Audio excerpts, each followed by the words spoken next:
So hi అండి, ఇది వచ్చేసి మనకి కట్ వర్క్.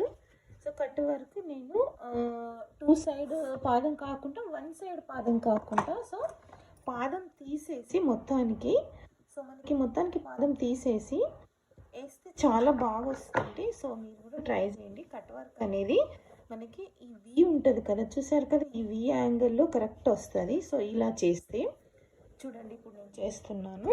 సో మీరు ఏంటంటే చేసేటప్పుడు మనము పాదం అనేది తీస్తాం కాబట్టి మన ఫింగరే పాదం అనుకోవాలి. సో క్లాత్ని మనం మెల్లిగా స్మూత్గా ఇలా పట్టుకొని ఇలా అంటే వచ్చేస్తుంది. చూడండి, కనపడుతుంది కదా.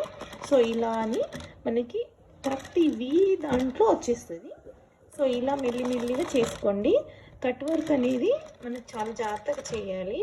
సో టైం చాలా తీసుకుంటుంది, అందుకని మీరు చాలా జాగ్రత్త చేయండి.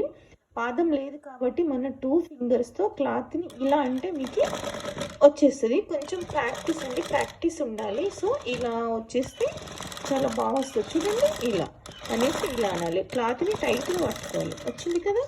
సో మీకు ఇప్పుడు ఇప్పి చూపిస్తాను. మనకి కచ్చలు తీసుకోవాలండి. కచ్చలు తీసుకున్నాక వచ్చేస్తుంది. ఓకేనా. సో చూసారు కదా, ఇలా వచ్చేస్తుంది కట్ వర్క్ అనేది. ఓకే అండి.